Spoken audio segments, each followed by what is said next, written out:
Ажырасайын десем, барар жерім, басар тауым жоқ. 16 жасымда өз қалауыммен, өзімді асырау үшін, өзімді жамандардан қорғау үшін, күйеуім үшін, пәк болу үшін, ешқандай жігітпен сөйлеспеу үшін хиджабқа кірдім. Ешкім мәжбүрлеген жоқ.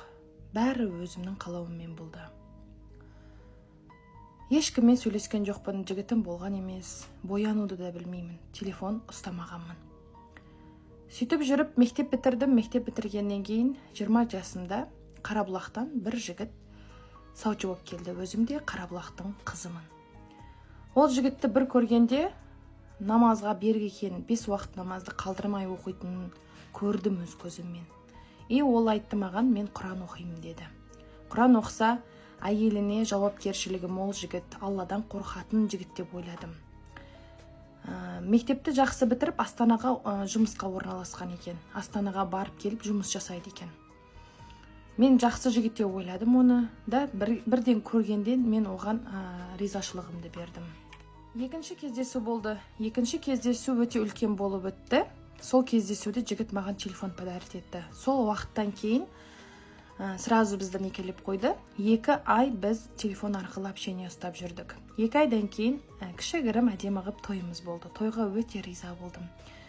Мен ойладым, жақсы жігітке кездестім, не деген бақыттымын деп. Бірақ 3 ай өмір сүргеннен кейін мен оның телефонында әртүрлі қыздармен перепискасын көре бастадым.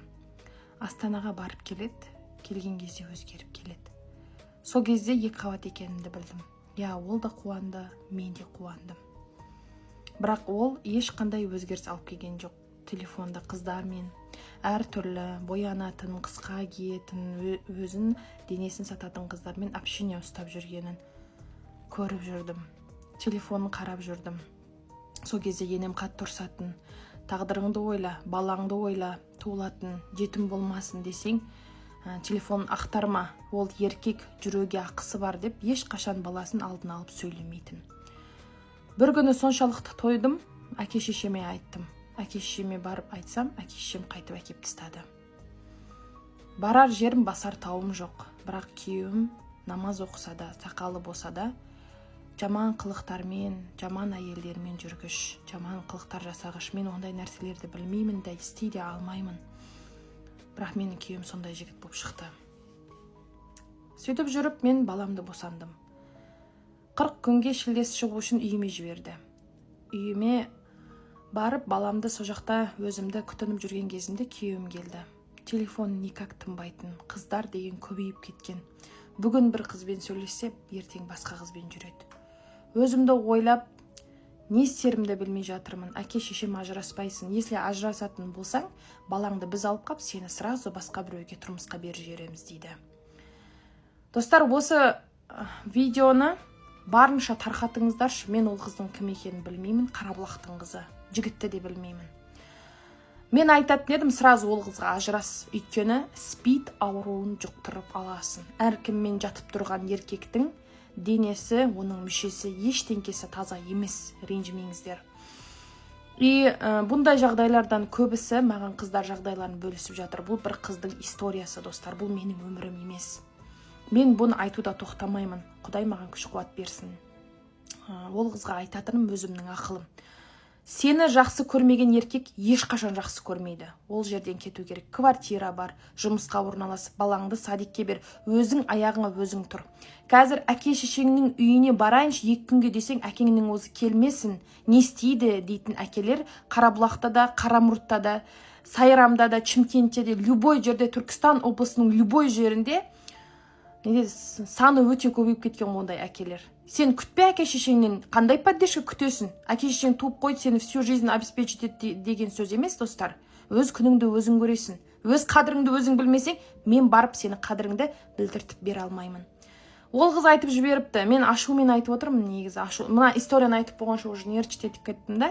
Оған шыдап отыратын ақымақ қыздарымызды айтам да. Жертва болғанды жақсы көреді, жаны сүйеді да. Ешқандай көмек жоқ деп ойлайды. Өз-өзіңе көмектес. Комментария оқимын депті. Адамдар не дейді екен, не ақыл айтады екен. Соны айтыңызшы. айтып шығыңызшы, адамдардың ойын білейінші, не айтады, өйткені не істерімді білмей қалдым, қатты қиналып жатырмын дейді.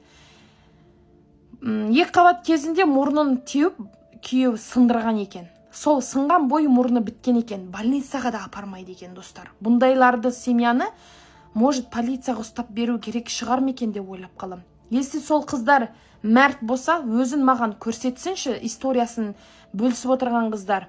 Мен осы қызбын, міне осы семьядан жәбір көріп отырмын, полиция жағынан, или әкімшілік жағынан, или құқық қорғаулар жағынан маған поддержка керек деп, хотя маған жазыңдаршы, ондай құлшылықта өмір сүрмеңдерші. Мен өзім лично намаз оқитын жігітке тұрмысқа шықпаймын деген екінші рет. Аллаға шүкір, күйеуім намаз оқымайды, честно, ренжімеңдер. Ол ничего не решает. Ойбай намаз оқиды екен, ойбай сақал бар екен деп ұшпаңдар. Міне ақыбеті. Это реальная история.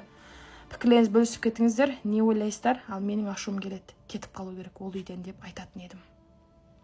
Тезірек.